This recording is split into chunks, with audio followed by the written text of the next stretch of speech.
All right, can everyone hear me? All right. Welcome, everybody. Please join me in welcoming President Boggess to the stage.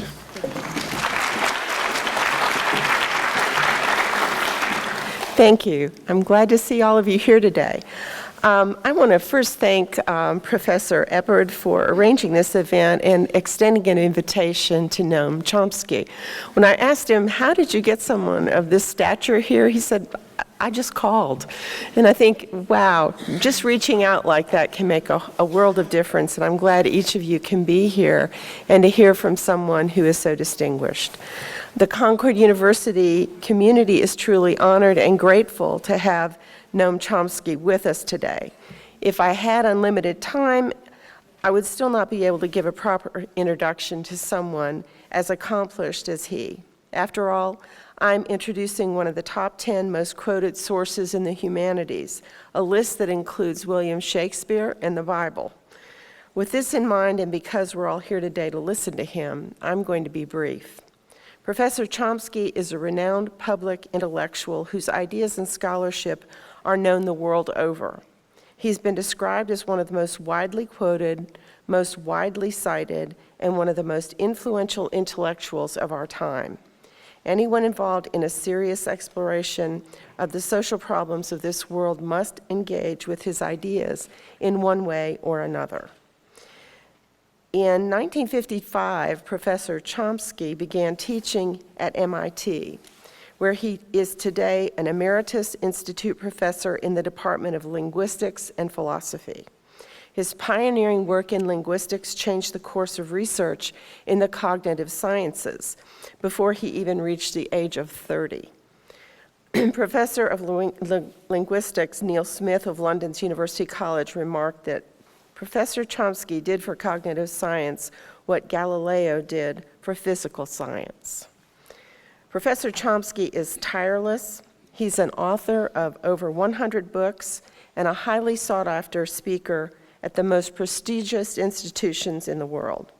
I could go on for quite a long time describing the wonderful career and critical contributions of Professor Chomsky, but we're all here today to listen to his words. I can't think of a better person to speak to us on the topic of poverty and inequality in a nation of plenty. Please join me in welcoming Noam Chomsky to Concord University. Hi. Hello, if we could once again welcome Noam Chomsky. Can you hear me? Okay, let me just adjust the technology a little bit. Can you hear and see me? Very well. Very well? Okay, then I'll continue. Maybe your head's a little bit cut off. Maybe if you bring the camera down a little bit. We can't see him. How's that? Lower. The other direction. There you go. Very good. Okay, and maybe you could turn up your volume a little bit more because ours is maxed out. I think we can hear you just fine. We can't quite hear you. Oh, you can't hear me? Okay. Not as well. I'll check on that for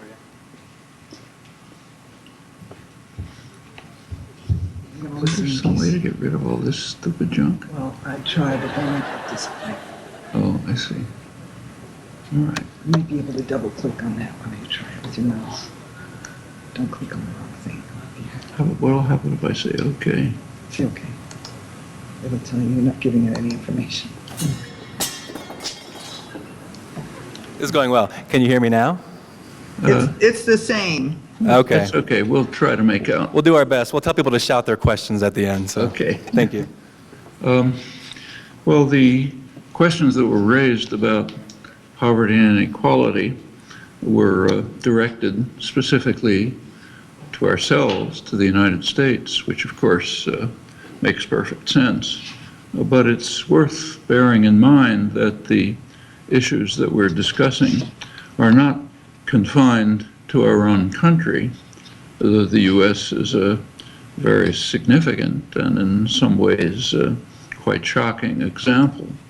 The same neoliberal policies of the past generation that are leading to sharply increasing inequality in the United States, along with undermining of democracy and breakdown of social cohesion have been applied in much of the world over the past generation. There have been similar effects in weaker societies, often devastating effects. There has also been significant poverty reduction during this period, but rather strikingly, in the countries that have not accepted the neoliberal principles that the U.S. and its allies have been advocating. So the greatest progress in poverty reduction was in China, where the whole system of policies is totally different. And that's rather general. As far as inequality is concerned, it's been growing quite rapidly worldwide. Every year, Oxfam, leading development agency, publishes a detailed, extensive report of the state of poverty and inequality in the world. In the year 2014, they found that about 90 individuals literally had half of total world wealth, which is an extraordinary degree of inequality. In the year 2015, their latest publication, which just appeared, the number has been reduced from 90 to 62. 62 individuals hold half the world's wealth. And there are many very ugly consequences to this. To take one example from the Oxfam report, they point out that 5 million children are dying of starvation every year. That means about 500 or so while we're meeting, 500 children starving while we're talking. And they could very easily be saved. The resources are certainly there to save them, but policy is designed so that it goes to enriching the super rich and the powerful, not to saving millions of children from starvation. There is an organization of the rich developed countries, the OECD, the 31 countries. Among the OECD countries, the U.S. is at the extreme in both inequality and poverty. Just quote from the latest OECD report on this. It says the share of top incomes in the past year increased, especially in English-speaking countries. In the United States, far more than others. And by top incomes, they mean the top 1%, by now a fraction of 1%. That's where there's been an explosion of inequality, huge explosion, primarily in the United States, also to some extent in other English-speaking countries. Poverty remains at extraordinary levels. With regard to poverty and inequality, by most measures in the OECD studies, the United States ranks with the poorest of the 31 countries. It ranks alongside of Mexico and Turkey. Poverty rates and inequality in the United States are much greater than poor or quite poor European countries like Portugal. And this has been consistent over 50 years. The same is true of measures of social justice. That's measures that include things like infant mortality, hunger, and so on. Of the 31 OECD countries, the United States ranks 27th, right down to the bottom, right along with Greece, only slightly above Mexico, Chile, and Turkey. There is an associated and quite striking fact, which you perhaps have read about in the newspapers. It's recently been discovered that among a sector of the American population, less educated whites, mainly white males, that means with only high school education, among this large sector of the American population, life expectancy is actually declining. Now, that's something that is unheard of in rich societies. The life expectancy continually rises. The United States is not particularly high in life expectancy, but that life expectancy should reduce among a major sector of the population, less educated white males. That's unheard of. These are surely all of this is surely a consequence of the neoliberal policies of the past generation, deregulation, marketization, decline of public institutions, and so on. It has led to general, in the United States, and similar things are even worse elsewhere. It's led to pretty much stagnation for much, in fact, the majority of the population, sometimes decline. Real wages, actual wages, evaluated relative to inflation, real wages for male workers are now at the level of about the late 1960s. There's been considerable growth, but it's gone into very few pockets. In the last couple of years, almost all the growth has gone into a tiny percentage of the wealthy population. So that there is, in fact, now this radical concentration of wealth, and not in parts of the population that are really productive. Much of it is in the financial institutions, which have a dubious and maybe even harmful effect on the economy.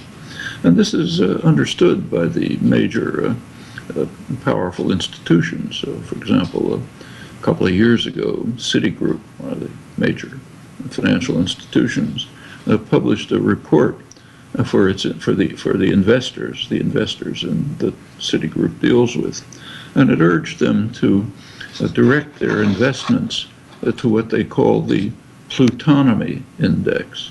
Plutonomy means the sector of the population, the wealthier sector of the population. They say that worldwide, incidentally. So the plutonomy is a worldwide class system of very wealthy people.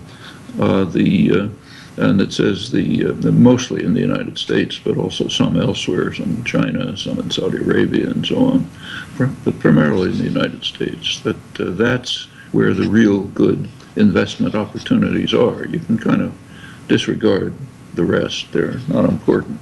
And in fact, it's now common to divide the world's population into a plutonomy, which is the upper sector of wealth and power, and what's sometimes called the precariat, the people who live precarious lives without security, without benefits. In many countries, including rich countries in Europe, there's the unemployment among youth is extraordinarily high.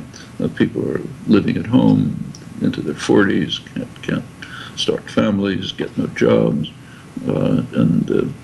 so that's the precariat, part-time jobs, same in the United States. Take colleges and universities, which increasingly are hiring temporary workers, adjuncts, graduate students, people have no protection, can be dismissed easily or paid very little.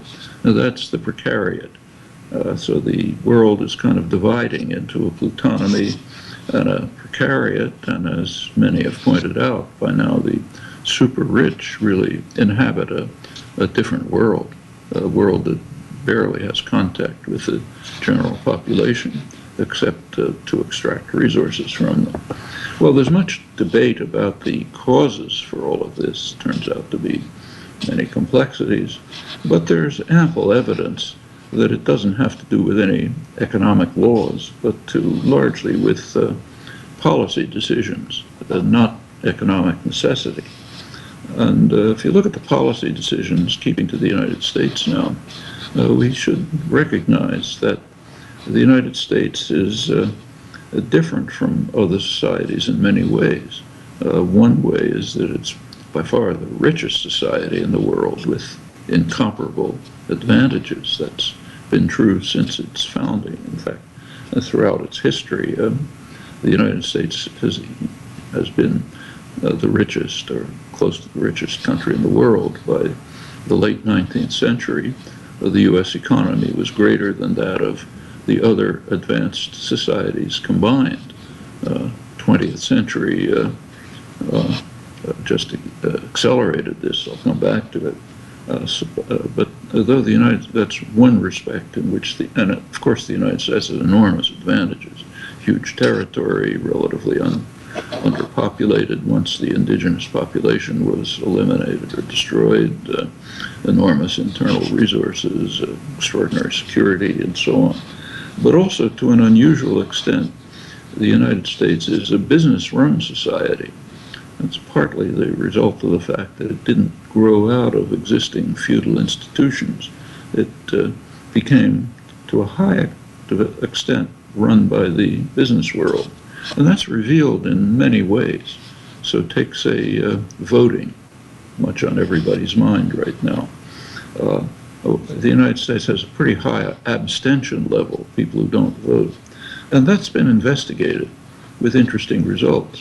One of the leading scholars who studies contemporary electoral politics, Walter Dean Burnham, very distinguished scholar, about some years ago did a careful study of the socioeconomic profile of non-voters in the United States.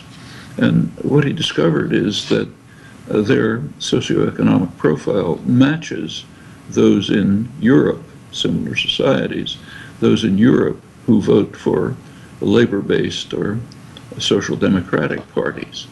That sector of the population in the United States just doesn't vote because nothing represents them. There are no such parties. Just recently, Dean Burnham, same scholar, and Thomas Ferguson, a very prominent political scientist, did a very careful study of voting in the most recent election, 2014. Did a careful county-by-county study of just what voting was like. And they came out with a pretty spectacular conclusion. It turned out that voting in that election was approximately the same as in the 1820s, when the vote was restricted to propertied white males. 2014, about the same level of voting, which tells you quite a lot about participation in what's called a democratic society. And these results are amplified when we look at how people are represented by their own representatives. There's a way of studying that. It's a major topic in academic political science. You study the policies that the representatives vote for, that's public, and you study the attitudes of the people who they represent, their preferences. We know a great deal about that from extensive and quite reliable and consistent polls. And it turns out that for about 70% of the population, the lower 70% on the income wealth scale, they're basically disenfranchised. Their own representatives vote in ways dissociated, unrelated to their preferences. As you move up the income wealth scale, you get a little more influence on representatives. And at the very top, which means really a fraction of 1%, policies are essentially made. That's very good work on that by Mark Gillens, Larry Bartell, other mainstream political scientists. There's a recent study by Gillens and Benjamin Page, another well-known political scientist, published at Princeton University, in which they investigated a couple hundred major decisions that were made, and they by the political system, and they compared the decisions with popular attitudes. And here's their conclusion. I'll quote it. Economic elites, mean tiny fraction of economic power, economic elites and organized groups representing business interests have substantial independent impacts on U.S. government policy, while average citizens and mass-based interest groups have little or no independent influence. The results provide substantial support for theories of economic elite domination and for theories of biased pluralism, but not for theories of majoritarian electoral democracy or majoritarian pluralism, to decode to the political science rhetoric, what it means is, in simple words, the United States is a plutocracy with some formal democratic elements that are increasingly at the margins. And the public is aware of that. They may not read, people don't have to read political science journals to see it in their lives. We see it in much of what's happening now. And in fact, turns out that policy in general often is quite contrary to popular preferences. There are extensive studies of people's attitudes. And even if you study sectors of the population of the type who say, you know, get the government off my back, I don't want to have a government, even those sectors, turns out that attitudes are pretty much social democratic, of the kind that's missing in American politics. So even among those sectors and in the population generally, there's strong preference for more spending for education, for health, not for welfare. Welfare has been demonized primarily by Ronald Reagan with these fanciful stories about, black women driving in their limousines to steal your money at the welfare office. Of course, nobody wants that.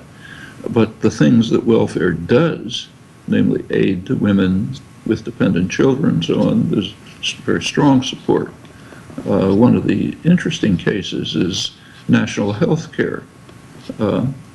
Bernie Sanders is considered an extremist because he's calling for national health care. If you look at polls, for a long time, as far back as polls have been taken, the national health care has been very popular. Right now, at this moment, about 60% of the population think we should have national health care. It's a pretty remarkable figure when you recognize that almost no one speaks for it in public, and whenever it's mentioned, it's demonized. Nevertheless, 60% of the population think we ought to have it. If you go back a few years to the Reagan years, about 70% of the population thought that there ought to be a constitutional guarantee of national health care. And indeed, about 40% of the population thought there already was a constitutional guarantee, meaning they regarded it as such an obvious desideratum that it must be in the Constitution. When President Obama came along with his Affordable Care Act, there was originally a mention of having a public option, meaning people could choose if they wanted to have public health care. And that was supported by about almost 2/3 of the population, but it was simply dropped without discussion. And as I say, it continues today. Well, coming back to Sanders, his advocacy of national health care is considered an extremist position. Same with his other positions, so say free college tuition and so on. These are policies that wouldn't have surprised President Eisenhower in the 1950s. His policies are basically traditional New Deal policies of the kind that even the moderate Republicans like Eisenhower recognized in the 1950s and are supported by a large part, often a great majority of the population, and have been for many years. But they're considered extremist for a simple reason. The mainstream political spectrum has shifted so far to the right that positions that were mainstream in the 1950s now seem to be extremist. Taxes are a very interesting case. There have been polls about taxes for decades, regular polls. Basically two questions. People are asked, are your taxes too high? And people say, yeah, I'd like to pay less taxes. Are taxes on the rich too low? Sure, the rich ought to pay much higher taxes. That's consistent. And it's very interesting. There have been a few studies which show that when these polls are reported, it's typically the first question that's reported. Taxes are too high. Not the second question, which says taxes are too low on the wealthy. And you go back to the 1950s, the Eisenhower period, taxes on the wealthy were far higher. Top rate was 90%, in fact. It's been cut back regularly over the years in direct opposition to the popular will.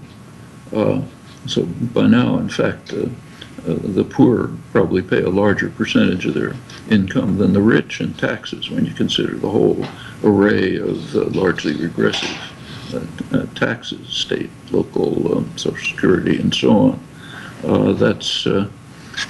These are all the effects of policy decisions in recent years, which have led to the extreme inequality and the maintenance of very high levels of poverty. There used to be, in the 1950s, there was a kind of a quip that the United States is a one-party state, the business party, which has two factions, Democrats and Republicans. If you come to today, it has to be a little different. It's still a one-party state, the business party, as these results as mentioned indicate, but it doesn't have two factions anymore. There's only one faction, and that faction is not Democrats. It's moderate Republicans who call themselves Democrats. As the spectrum has shifted to the right, today's Democratic Party is, even the left wing of it, like Sanders is running on the Democratic ticket, is very much like what the Democrats would have been, even moderate Republicans would have been in the 1950s. Meanwhile, the Republican Party has simply drifted off the spectrum. Highly respected political commentators, conservative political commentators like Norman Ornstein of the conservative American Enterprise Institute simply describe today's Republican Party as what they call a radical insurgency, which has abandoned parliamentary politics. And to be frank and honest, it is literally a threat to human survival, if only because of the attitude, almost uniform attitude of the political leadership, those who are running for president, on the issue of global warming. If they mean what they say, it's almost a death knell for the species. That's not a small point. Well, all of this becomes even more clear if we look over the history. As I mentioned, throughout most, perhaps all of its history, the United States has been the richest country in the world, incomparable advantages, the late 19th century richer than other major economies combined. The 20th century was punctuated by devastating wars, World War I, particularly World War II. They destroyed or devastated U.S. competitors, which were already far behind economically, and they enriched the United States. So during the Second World War, wartime spending ended the Depression. It quadrupled industrial production. The United States economically benefited enormously, while its other industrial societies were very seriously harmed or even destroyed. At the end of the war, the United States literally had half of total world wealth, which is incomparable. Now, that couldn't remain, of course, and over the years it's somewhat declined as other industrial societies reconstructed and the underdeveloped societies, so-called, began to develop, Brazil and others. By 1970, the world was the U.S. share of total world income had reduced to about 25%, which is still enormous, but it's not 50%, roughly the same now. But the United States still does have higher per capita income than rich European societies, but the main reason for that is that Americans put in about 20% more work hours a week over the year than is done in comparable societies. And it's far from obvious that that's a healthy or desirable policy choice. Another historical pattern of crucial importance is that over time, progress towards social justice correlates with popular activism, primarily over time in the labor movement. The U.S. as a business-run society, happens to have an extremely violent labor history. Hundreds of workers were being killed in industrial actions in the United States well into the 1930s, when nothing like that was happening at all in comparable societies. Back in the late 19th century, the labor movement was extremely powerful. In the main industrial centers, like, say, Western Pennsylvania, there were towns that were simply run by labor. Homestead is one example. Meanwhile, it was still mostly an agricultural country, and a radical farmers' movement developed, beginning in Texas, then spreading through Kansas and other areas. The populist movement, which had extremely radical programs. They wanted to free themselves from the control of Northeastern bankers, Northeastern merchants, develop their own financial, cooperative, distributive, other systems. The most radical popular movement in American history was beginning to link up with the growing workers movement, which was openly calling for workers to own and manage their own factories. This was mainstream American radical populism. It had very few European inputs. It was pretty much crushed by force, literally by force. Final blow was Woodrow Wilson's Red Scare, most severe period of repression in American history. By the 1920s, the labor movement had been virtually destroyed, picked up again in the 1930s, popular uprising, CIO organizing, labor militancy, sympathetic administration. That led to the New Deal measures, which significantly increased social welfare and justice as part of a radical democratic uprising throughout much of the world. A lot to say about this. Time is running short, so I won't go into the details. But there has been a reaction, strong reaction, ever since the end of the Second World War, picking up in the 1970s with the neoliberal programs. And the net effect of it is what we see today. Policies of deregulation, which have led to regular crises, concentration of wealth in financial institutions, Bill Clinton's program of destroying the welfare system, ending welfare as we know it, had a really seriously harmful effect on the people who need welfare, especially women with dependent children. Right now there are 3 million children in the United States who are living on less than $2 a day. Lots of unskilled labor, which helps because there's a work requirement, which drives down wages. There's much else. There's a kind of a vicious cycle.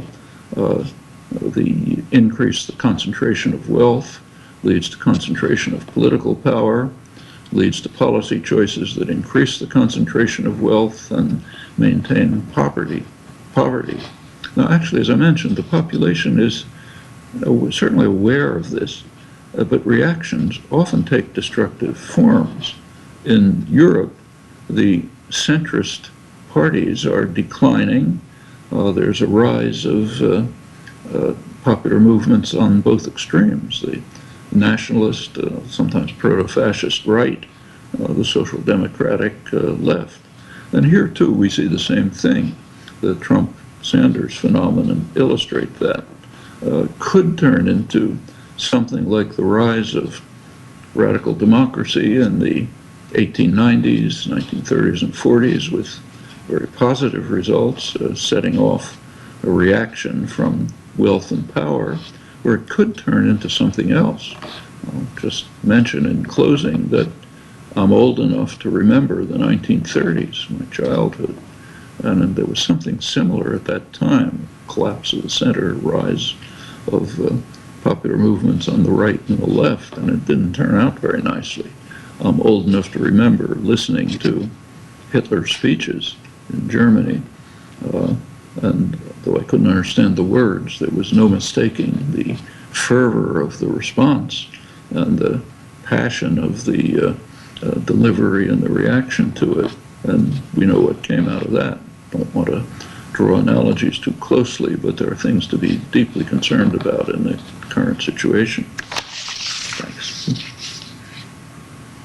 I'll stop with that.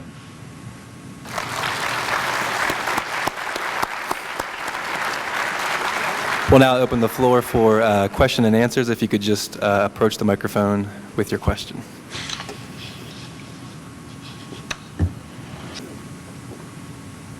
Can you hear me? My question to you is, how do we fix it? Do we vote for Sanders? Definitely not Trump. But who do we vote for, or what do we do? To me, I see voting as the easiest way to fix these things. Should we vote, and what should we vote for, and what else can we do? Yeah, what can we do? Yes, sir. Yeah. Well, in my opinion, the decision whether to vote or not is a pretty simple decision, and it shouldn't take a lot of our time.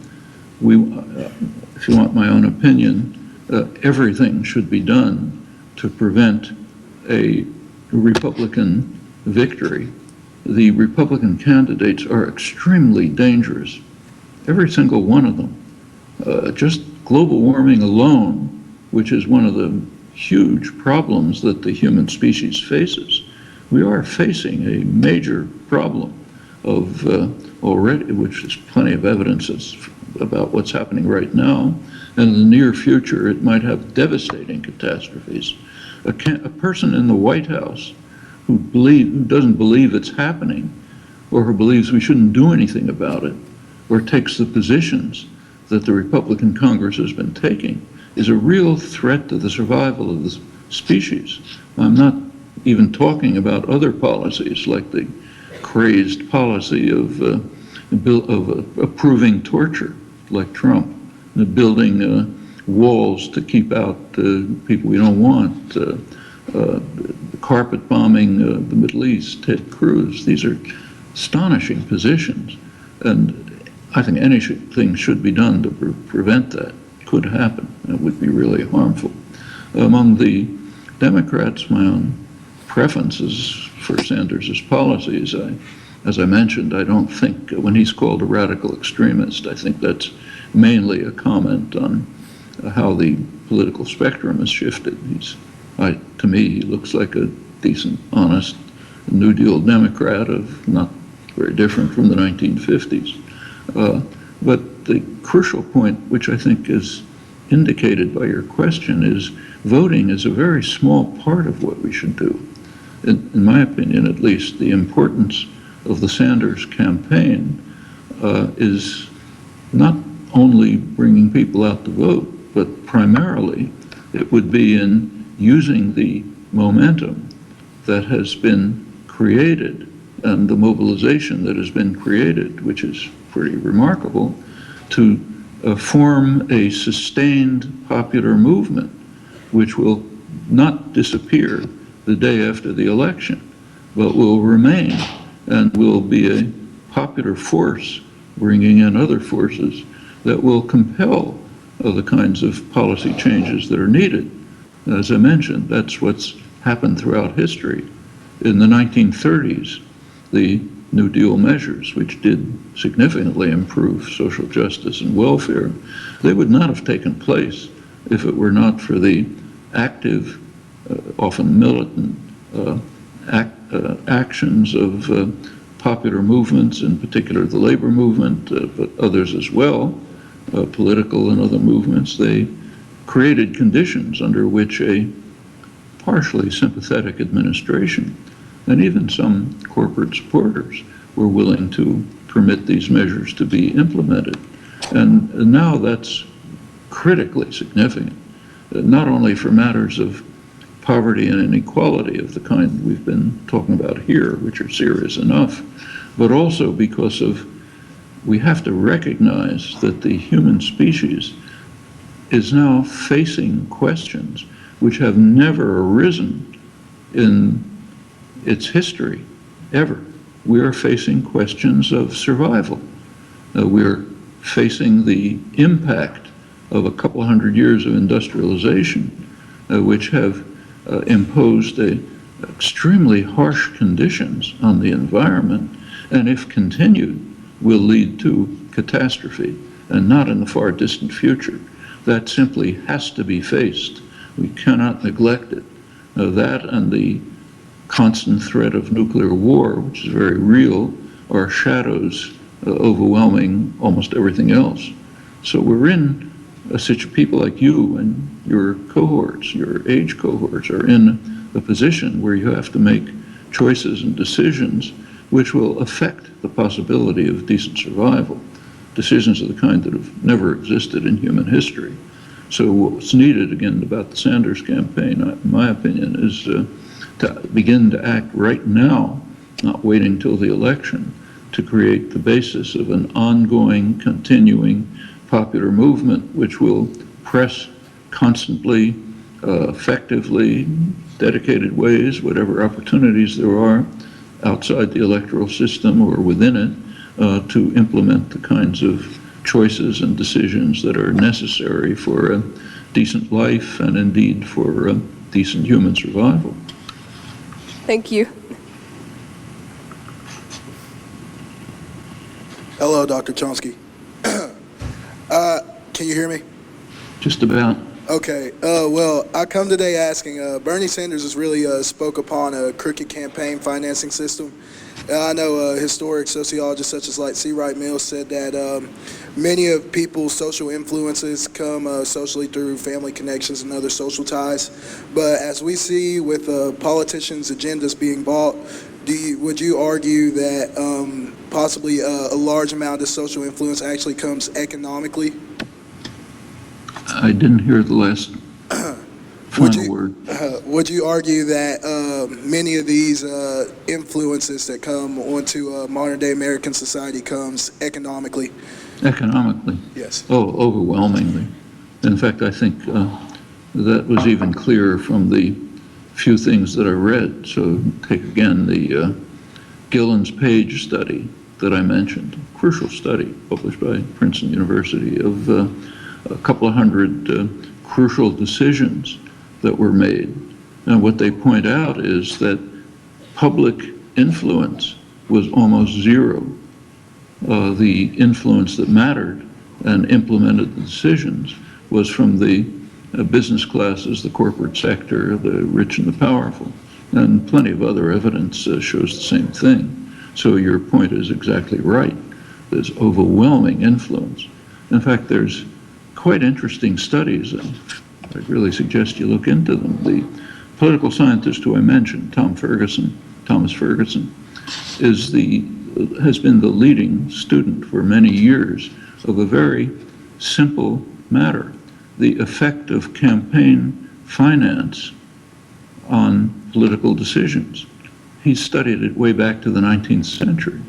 And it turns out that simply campaign funding, who's funding the campaign, is a pretty good predictor, very close predictor of the policies that are implemented. That's quite apart from the other effects of concentration of economic power, which influence decisions case by case. It goes back to the 19th century. It's accelerated in recent years. By now, it's out of sight. We've never in the past had elections where you have to have billions of dollars even to participate. What's actually pretty remarkable about the Sanders campaign is that for the first time he's been able to get around that just through popular participation. But it's going to be extremely hard for him or anyone else to get around it. The concentration of wealth alone and the enormous options that have been opened up by the Supreme Court, particularly for campaign funding, have just radically distorted the democratic process, so that we are now literally in a situation where we have a plutocracy with formal democratic elements around the margins. And that's not graven in stone. That can be changed. These are policy decisions. Different ones can be instituted. Thank you.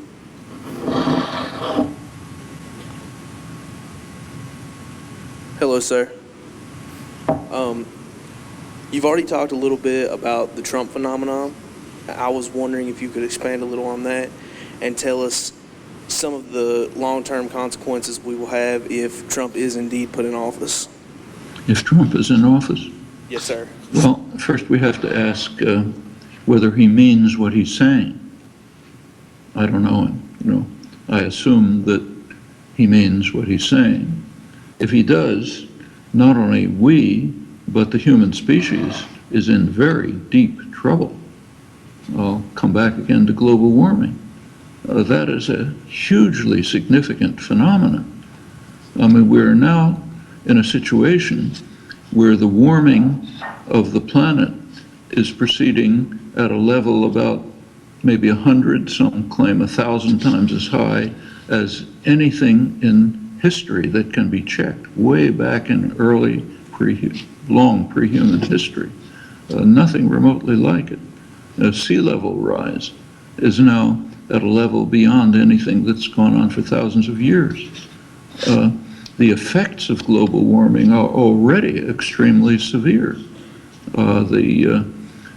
Simply in destruction of species. Species destruction now is at the level of 65 million years ago, when a huge asteroid hit the Earth, ended the age of the dinosaurs. Huge destruction of species. That's what's happening right now, and it's accelerating.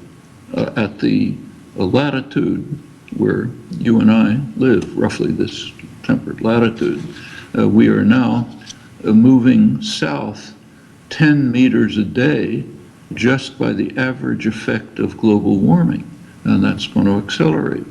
These are things with really lethal consequences. Now, what is the Republican Party doing? Trump in particular.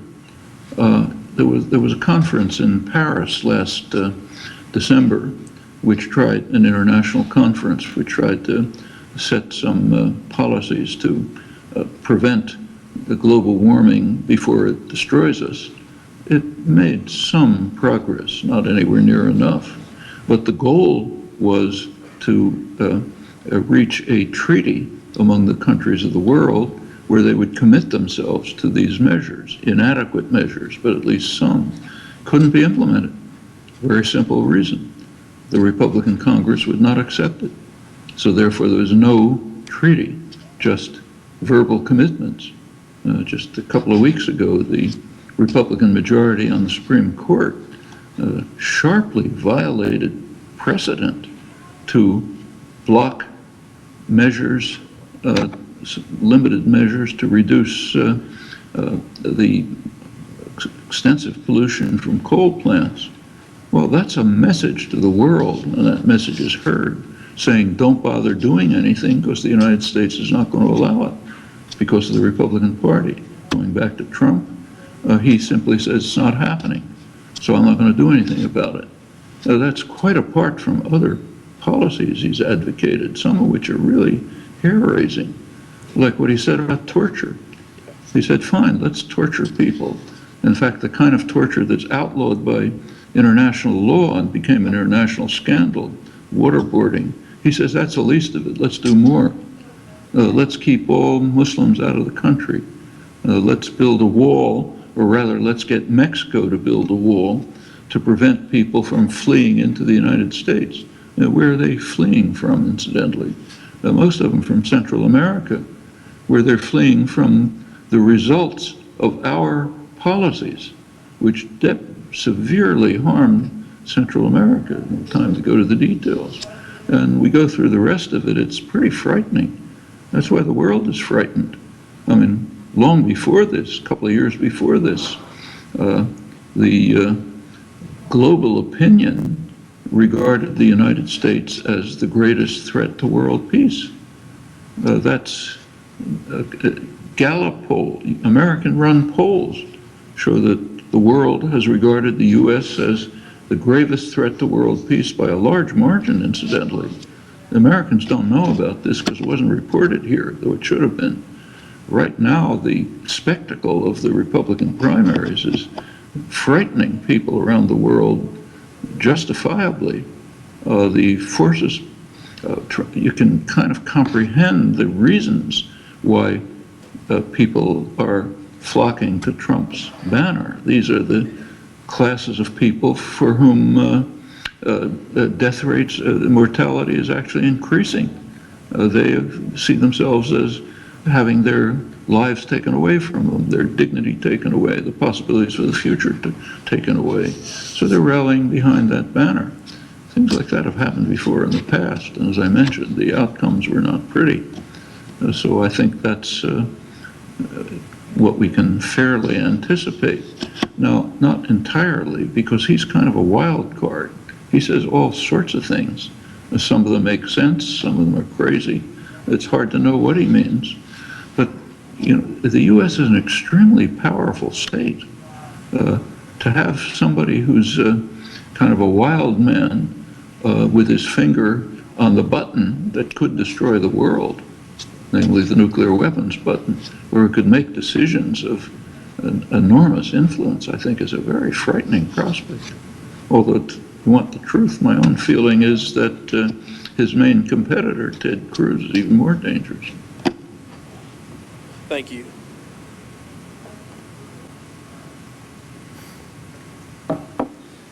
Hello, and let me say that it's an honor to be able to talk to you. It can't be argued that we come from the most, or one of the most economically depressed areas in the United States, and that we, as Concord College students, are poor college students. So my question is kind of twofold. First, our government abuses us as poor college students. The people who are making policies, they don't think about us. So why haven't we emulated our peers around the world in making effective change? And then secondly, if we make this change, what role do we as Concord students play in this change? What should we do? Well, it's worth bearing in mind that people like you, today's college students, happen to be in an unusually privileged position. The reason is that there have been, with all the problems of the country, I've mentioned them, you know, many more, there's also been considerable progress, quite considerable progress. I don't know what Concord University was like 50 years ago, but I know what many other universities were like, including my own. So take MIT, where I am, the greatest science engineering institution in the world. And when I got here in the 1950s, the student body consisted of white males, well-dressed, deferential, doing their homework, not asking too many questions.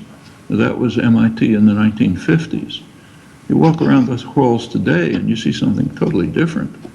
Half women, third minorities, informal dress, which is not just symbolic. It indicates informal personal relations, student and faculty, a lot of interaction, a lot of student activism of all kinds, including many of the issues that I mentioned. None of this existed in the past.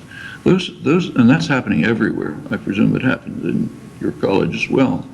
There has been very considerable progress in gaining rights and creating opportunities. That means you can do all sorts of things that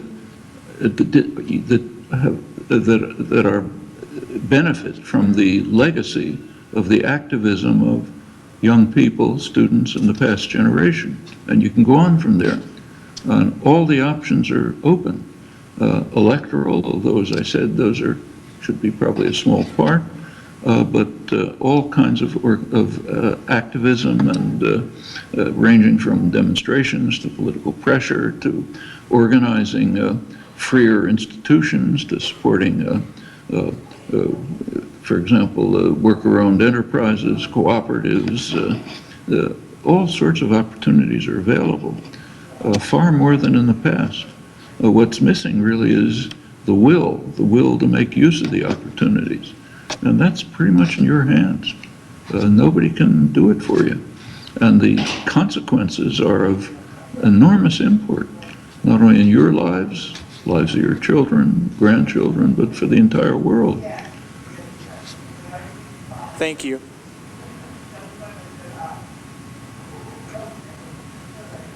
Hello, Mr. Chomsky. Thank you for visiting us today. I'm a former student, a graduate of Concord, and I'm currently an adjunct professor. And I was wondering how Concord can build bridges between the universities in the area and the communities. I'm sorry, I hear the last part. How can Concord University build better bridges between the communities and the area schools? Between how can Concord University build better bridges to the communities and the surrounding communities and other colleges? That's correct, sir. Well, I think there are lots of ways. So, for example, if you take a look at even the things that have been done in the past, students, particularly sometimes with faculty support, have tried to open student unions, the facilities in the college, to the community, to sectors of the community that are deprived of the opportunities that the colleges and universities offer. That would mean courses, seminars, training, sending people out to help to work in schools, involvement with community organizations, whatever problems the local communities are facing, whether it's getting a traffic light at an intersection where kids have to cross the street, or hunger, or these people living on less than $2 a day, and so on. The students and faculty can do all sorts of things to not only participate in their actions, but to open the facilities of the university to them. The universities are basically privileged sectors in a broader society that has great needs, and the outreach that can develop within these privileged sectors can be very significant in many ways. Lots of such initiatives have been tried, and often very successfully, and that can be extended considerably. Thank you. We promised Professor Chomsky we'd keep him for 1 hour, so I think we have time for one more question. I really, really apologize. Here. Good afternoon, Dr. Chomsky. My question's kind of two-part, too. Listen. Can you hear me? Almost. Okay. Go ahead. If individuals with humble upbringings are being used as resources, as I think you said earlier, and the popular consensus is generally being ignored by policymakers and those in government offices, how do we as a nation make any policy change in favor of a less diverse social and economic class whilst in the middle of a sixth extinction? While in the midst of? The sixth extinction. Sixth extinction? I didn't hear the last few words, I'm sorry.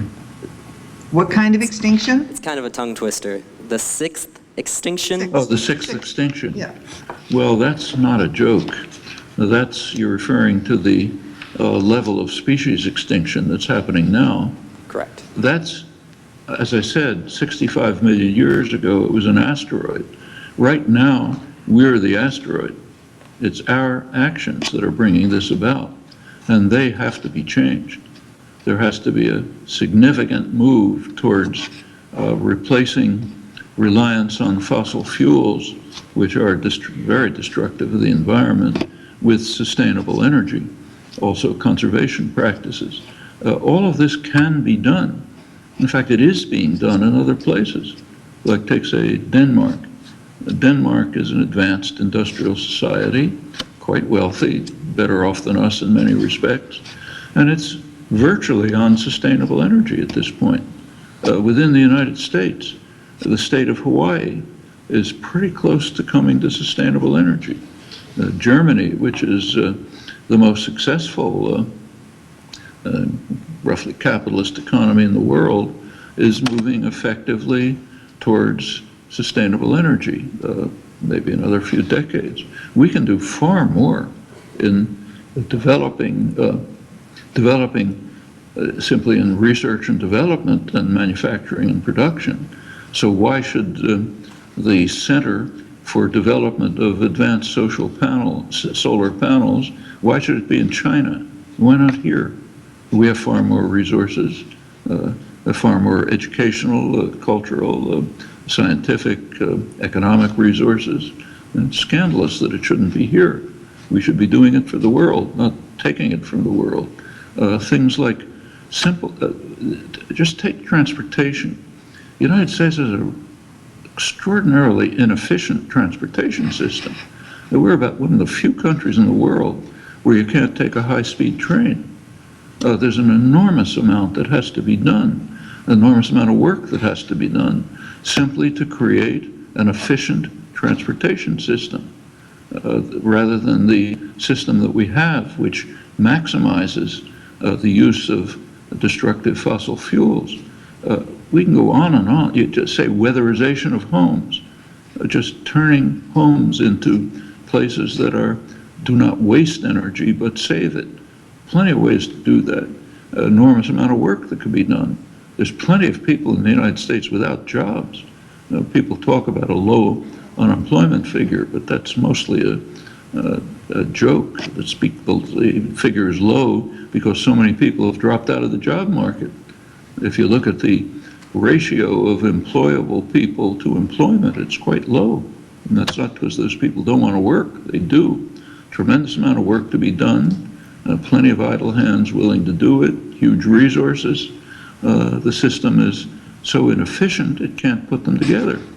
And there are plenty of idle resources that can be used.